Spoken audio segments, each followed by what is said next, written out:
کیا آپ جانتے ہیں بدنصیب بیوی کون سی ہوتی ہے؟ جس کے اندر 3 باتیں پائی جائیں وہ بدنصیب بیوی ہے۔ نمبر 1، اپنے شوہر کی بات کو اہمیت نہ دینے والی بیوی، وہ بدنصیب ہے۔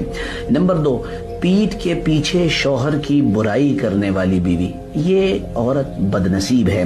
نمبر 3، بد زبان، جس کی زبان بری ہو، جو اپنی زبان سے گندہ بولے، یہ عورت بھی بدنصیب ہے۔ کہیں آپ تو ان میں شامل نہیں ہیں؟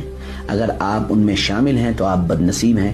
خدا را اپنے آپ کو اس بدنصیبی سے بچائیں۔ بیوی کا شوہر کو ہم بستری سے روکنا۔ حدیث میں ہے کہ جو بیوی اپنے شوہر کو ہم بستری کرنے سے انکار کرے اس پر رات بھر لعنت برستی ہے۔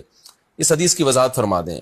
دیکھیں حدیث میں آتا ہے کہ کوئی شوہر اپنی بیوی کو رات کو اپنے بستر کی طرف بلائے، یہ کنایہ یعنی ہم بستری کرنا چاہتا ہو، عورت منع کر دے، فرشتے اس پہ ساری رات لعنت بھیجتے ہیں۔ بالکل صحیح حدیث ہے۔ شریعت میں مرد کا حق ہے کہ عورت اس کو ہم بستری سے نہیں روک سکتی۔ آپ صلی اللہ علیہ وسلم کی ایک حدیث میں یہاں تک فرمایا کہ عورت اگر یعنی چولہے پہ ہو، روٹی پکا رہی ہو، اس طرح کی حدیث کا مفہوم ہے، یعنی بہت بزی بھی ہو تو بھی اس کو اپنے کام کو چھوڑ کر شوہر کی خواہش کو پورا کرنا پڑے گا۔ خواتین اس میں اپنے آپ کو مردوں جیسا سمجھتی ہیں، وہ سمجھتی ہیں ہمارا اس میں وہی حق ہے جو مرد کا حق ہے۔ بھائی اللہ نے دونوں کی ڈیزائرز میں زمین آسمان کا فرق رکھا ہے۔ یہاں فوراً بعض خواتین یہ سوال پوچھتی ہیں کہ اچھا اگر عورت کے دل میں خواہش ہو اور مرد وہ خواہش پوری نہ کرے تو کیا مرد پہ بھی لعنت ہوتی ہے؟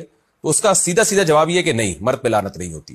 وجہ اس کی یہ ہے کہ عورت کے لیے مرد کی اس خواہش کو پورا کرنے میں عورت کی کوئی انرجی نہیں استعمال ہو رہی، جبکہ اگر مرد کا موڈ نہ ہو اور عورت کا موڈ ہو تو پھر مرد اپنے آپ کو پریپیئر نہیں کر سکتا، اس کے لیے بہت تکلف کرنا پڑے گا اس کو۔ عورت کو چاہیے اس وقت چاہے دل نہ بھی چاہ رہا ہو اپنے شوہر کی اس خواہش کو پورا کر دیا کریں۔ بہت بڑے گورنمنٹ کے آفیسر آئے کچھ دن پہلے ملنے کے، میں نے ان کی بچی کا نکاح پڑھایا۔ اور کیوں پڑھایا مجھے پتا ہے، بندہ بڑا خاندانی ہے۔ انہوں نے کہا میں نے اپنی بیٹی، بڑی ایجوکیٹڈ لڑکی، ان کی بیٹی بھی ایجوکیٹڈ، کہتے ہیں میں نے اپنی بچی کو رخصت کرتے ہوئے نا یہ بتایا کہ تم نے ساس کی خدمت اپنی ماں سے زیادہ کرنی ہے۔ ایک پڑھی لکھی لڑکی کو پڑھا لکھا باپ سمجھانا ہے۔ انہوں نے کہا میں چونکہ کاؤنسلنگ بھی کرتا ہوں نا، گھروں کو جوڑنے کا کام کرتا ہوں، آج کل جو گھر انہوں نے بتایا ان کی رپورٹ ہے کہ زیادہ جو ٹوٹ رہے ہیں وہ لڑکیوں کی مائیں توڑ رہی ہیں۔ سمجھ میں آ رہی ہے بات؟ جہاں سسرال کی 2 شکایتیں کی، بجائے اس کو حل کرنے کے یا تھوڑا سا بچی کو صبر کی تلقین کرنے کے، ماں اور زیادہ اس کو بھر کے بھیجتی ہے کہ اب اس طرح کر رہا ہے جا کے۔ اب اگر ساس یہ بات کرے نا تو یہ لکھ کے چلی جا، یہ والی گالی دیکھیے، یہ والا پورا سینٹینس پورا دہرا دینا اس کو۔ سمجھ میں آ رہی ہے بات؟ اب اگر تیرا میاں کچھ اونچ نیچ کرے نا، عید پہ تھوڑا سستی شاپنگ کرا دے،